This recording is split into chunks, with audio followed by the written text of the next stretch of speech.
fashion, food, and fun. You're watching Living Local 15 with your host, Jessica Williams.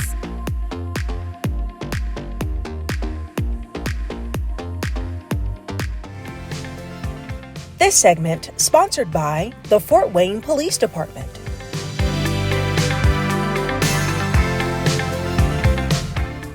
I am at the Fort Wayne Police Academy, where recruits come and get extensive training to be ready to serve our community. Inside, they have classrooms, simulation labs, and so much more. I'm going to check it out because guess what? They're hiring. Let's do it.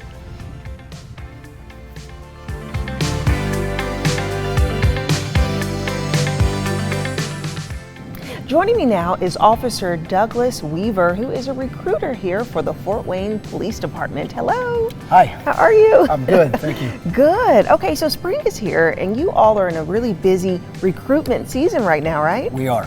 Yes. Okay, so before we get into your recruitment efforts, let's talk about the Fort Wayne Police Department. Give me a little history about it. So the Fort Wayne Police Department is one of the largest departments in the state of Indiana.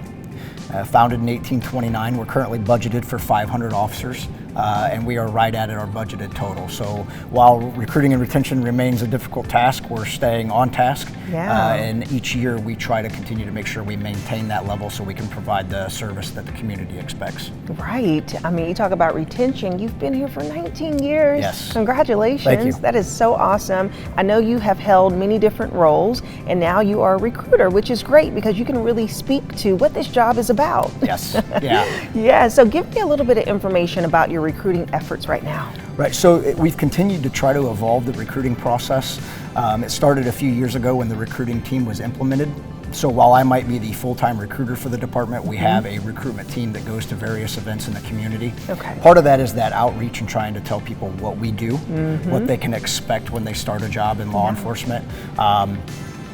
What that career can look like over time for them, and then also creating new programs to educate the public on what we do and also get them more involved in our recruiting efforts so that they see the impact we have and that they also feel like they are participating in that effort to be a reflection of a community we serve. Yeah, I love that. They can really get involved and learn what it takes before signing up. Yes. And so right now you all are in your recruitment period. I know it's already started. When does it end? Yeah, so it's ending soon. May 31st is the final date to apply. So our big push right now is for people to understand, talk to us, call us, communicate with us so we can answer those questions, because everybody's a little apprehensive when starting something new. Right. But we don't want them to miss their chance, because if they do, it's a long wait before the next process begins. Right, absolutely. Got to hop on it Yes. now. And so is this recruitment effort right now for actual officers that are patrol officers, or is this also a combination of administrative officers? We purely handle recruiting for just patrol officer positions, so everybody that applies through this process is to be a patrol officer and serve the community. Okay, and so big question, what does it take to be an officer? What do you guys look for and who should sign up? Right, so one of the big things is you got to have a desire to serve, a desire to make a positive change in somebody's life. If you have that desire, that calling, then you're probably a candidate that should consider applying with us. So then we dive a little further into, you've got to be between the ages of 21 and 39. Okay, you have to have a high school diploma or the equivalent, no felonies. You have to have a current valid driver's license.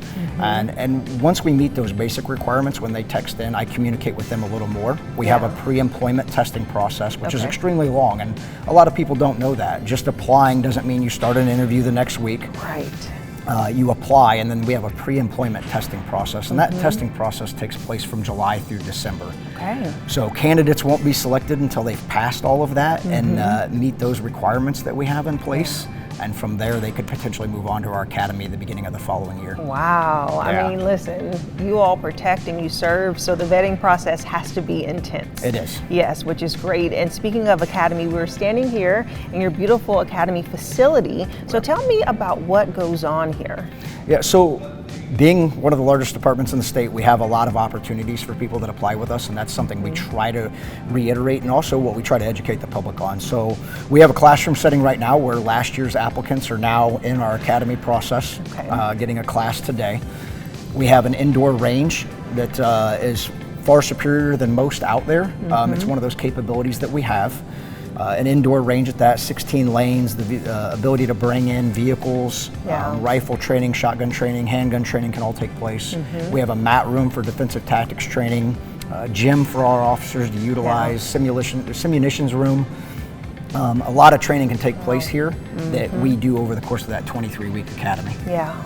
And as people think about and consider taking on a new job, perhaps becoming a police officer, they weigh out their odds a bit. So what would you say were the top benefits in being a police officer here? Pay here is very good and it's competitive. But what we really try to advertise is that we have a number of benefits that get added onto that pay. So we don't ever like to look at just the base pay itself. So we have education bonuses for those that have pursued college and got a degree, up to $1,900 a year. We have a veteran bonus that gets applied for qualifying veterans. There's shift bonuses, right? Everybody that is hired as a patrol officer begins a career that we hope they accomplish at 20 years where they get vested in their pension.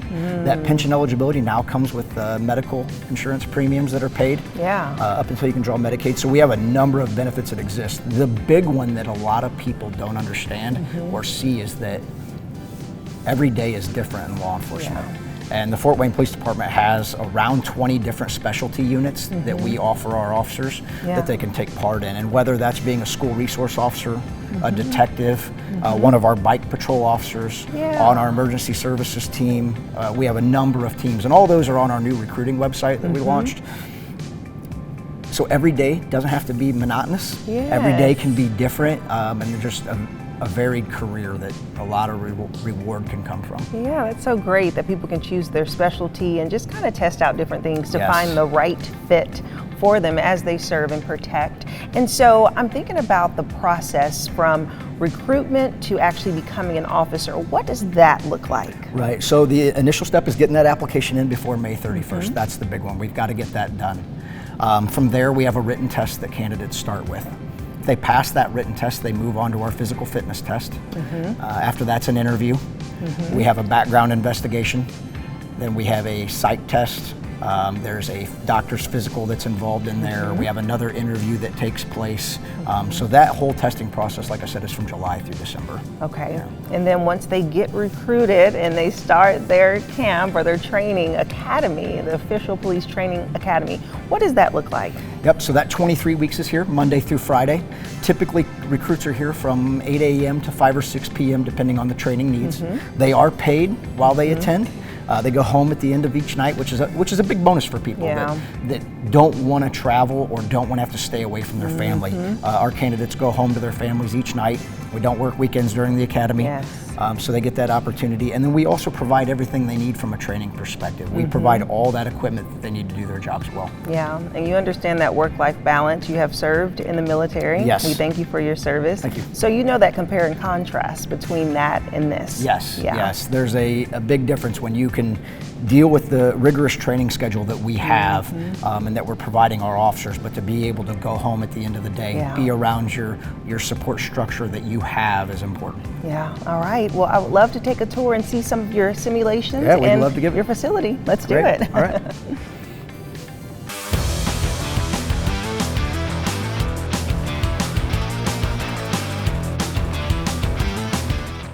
Okay, Officer Weaver, we are now in your shooting range, which is so nice, large, and very clean. Yes, we try to keep it clean and professional. Yes. Okay, so tell me about this facility and why having a shooting range is so important here. So our recruits will spend a lot of their time during the academy in this range. Officers do carry firearms, so it's important that we're extremely proficient in the use of them. Our indoor range here is 16 lanes. Actually allows us the ability to shoot rifles, shotguns, handguns. So our officers get all the training for the equipment that they're provided. We have the ability to bring vehicles in as well. So even after the academy, what we'll do is we'll continue to utilize this. We have state mandated training hours that have to be achieved.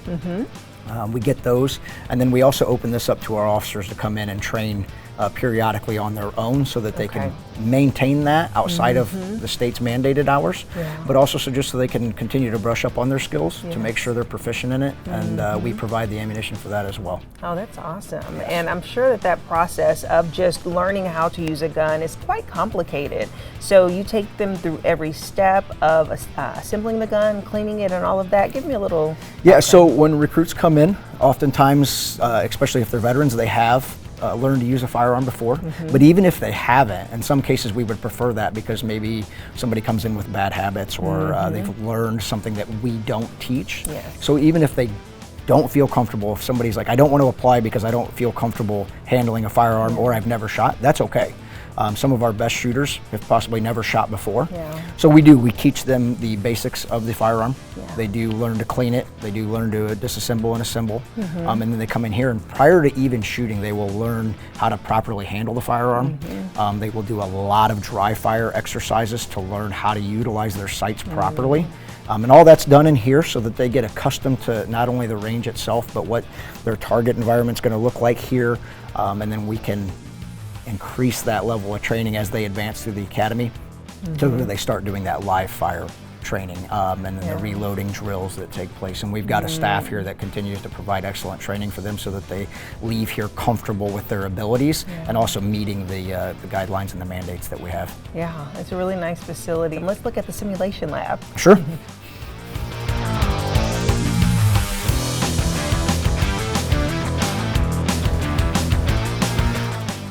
All right, Officer Weaver, we're now in the simunition room, correct? Yes. But you simulate things, so explain the simunition versus the simulation. Sure. So this room allows us to change our training dynamic. So we can move these walls as needed, whether that's to practice entry points into rooms or buildings, to train our officers on dealing with long corridors or tighter spaces, whether it be small apartments to large houses, and change that room structure so that they can simulate that environment that they may be going into. But at the same time, we can bring simunition guns in here, which are like paintball guns, to practice those live fire exercises that we may deal with if we're maybe entering a structure for a hostage situation that we have to go into, whether that be active shooter or typical training for one of our units. This room also allows us to dim the lights to do low light training, so officers have to not only navigate those same situations but do so in an environment that maybe doesn't have the best lighting, or like our officers that work third shift that maybe train with very low light circumstances. Yeah, because it's nighttime. Okay, let's take a peek in here. Sure. Because it's so cool to walk around and kind of look and see the different setups. So right now, what is this setup? So as you can see, this would be imagining coming into maybe a home or an apartment, whatever that entry point of that structure we might be at is in. Right, so our officers would be given maybe a slight briefing, like a call they would be responding to. And they would have that opportunity when they get here to see that they have an entry point that they're going to have to access safely. And in this specific room, when we come in, how does the room open up? What are their concerns for maybe a potential threat or where they need to be aware that that room opens up to simulated windows, right? So we can't just walk along a wall where maybe we don't know what is on the other side. So it's that opportunity to navigate very different and changing circumstances. So what we might see is this could be set up as a one-bedroom situation. Or in the case we have today where we can see this room may open up to something entirely different, where officers will have to navigate those varying entry points. So now they're presented with a room that opens up to the left and the right. So how do you... And see, now I'm getting to my, because I love a good show and they walk and they like tap and yes. And then they hold on in the so dark. There's communication that has to take place. So in a training situation where maybe we had somebody in here acting as a opposing force, they might have to understand how that impacts their communication so that somebody in another room doesn't hear them coming. Or how does, in a low light situation... what type of shoes do you have on? Or in that low light situation, how much light are they casting off into the room they're about to go into? How much do they backlight themselves? And these are training techniques that we try to relay to our officers. so that, again, they can provide that service that we're looking to give our community so that we can do it professionally and safely at that.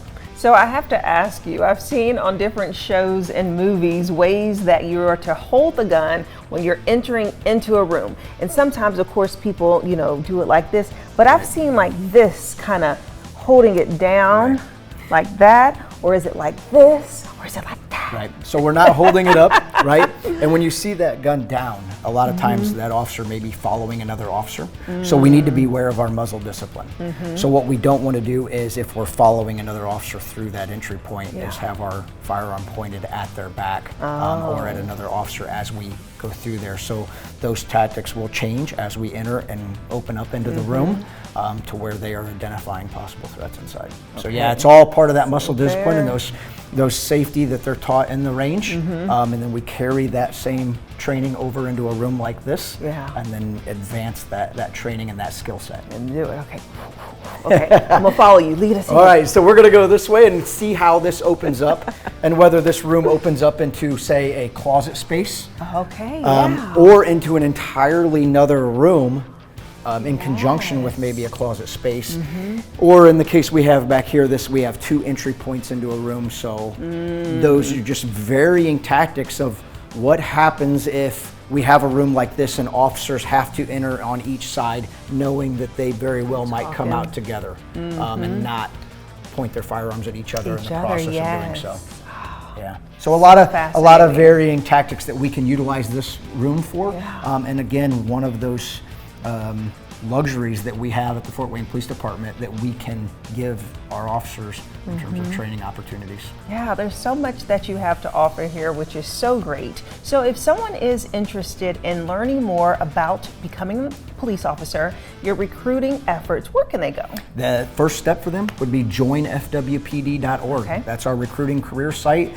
All the information they need is on that site, and we even have a step-by-step breakdown of our recruiting process that starts with step 1, which is texting us, and then it will lead them through each step of the testing process so that they get an idea of what to expect, while also being walked through it by a recruiter when they text in. All right, perfect. Thank you so much, Officer Weaver, for this information and for the tour. Yes, it's been fun. Thank you. And if you would like more information about joining the Fort Wayne Police Department, we'll have their website listed below, and I'll see you after the break. This segment sponsored by the Fort Wayne Police Department. Have an idea for the show? Want to find out how you can be a guest? Contact us at livinglocal15@wayne.com. Join me, Jessica Williams, on Living Local 15 every weekday morning at 9 on Wayne 15. Watch Living Local 15 with Jessica Williams on Wayne 15.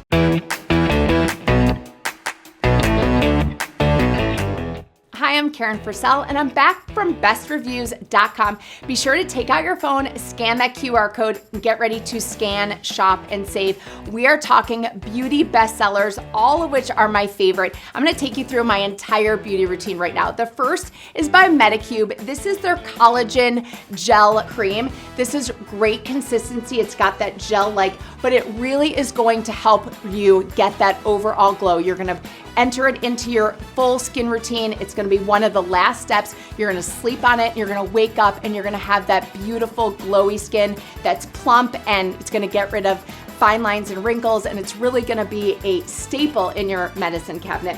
The next is by Grace and Stella. These are their energizing eye masks. I use these all the time. I keep them in the fridge. They are really great because they go right under your eyes. They're cooling, and it's like a big drink of water. They're cool, and you can use them for like 10 or 15 minutes, and you're gonna notice a huge difference. They're perfect for a big occasion, maybe a high school reunion or a wedding, and there's so many in the package, so it's a really great deal.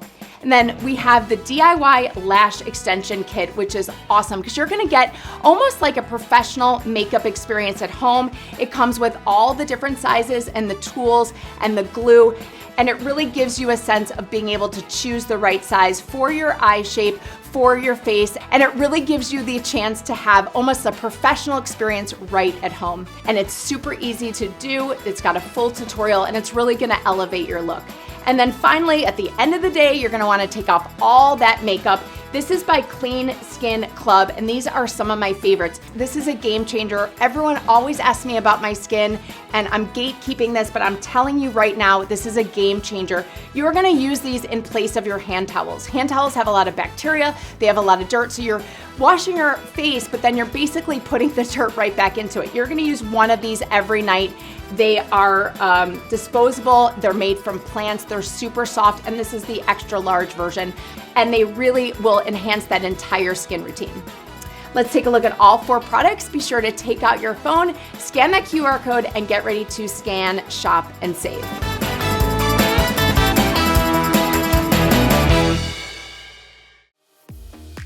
Best Reviews is owned by our parent company, Nexstar. You can find more on the products and where to buy them on WANE.com.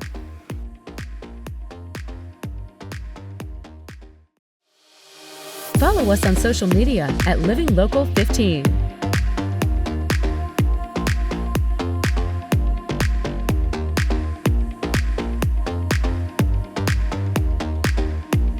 Enjoy fun in the sun on Living Local 15. Become a tourist in your own city. Visit your favorite spots and have some fun with me. From kayaking to rappelling off a building, I show you ways to have an adventure in Northeast Indiana every weekday morning at 9 on WANE 15. So join me, Jessica Williams, for Living Local 15. Watch Living Local 15 with Jessica Williams weekdays at 9 on WANE 15 and catch past episodes on WANE.com. Living Local 15, proudly driven by the Kelly Automotive Group.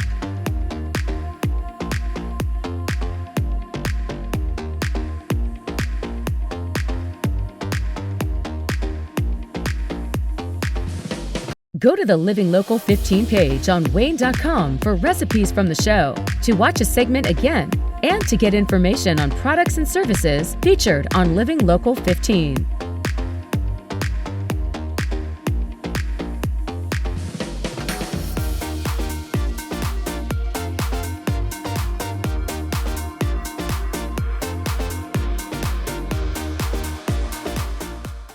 Content segments during today's Living Local 15 were paid for by these sponsors.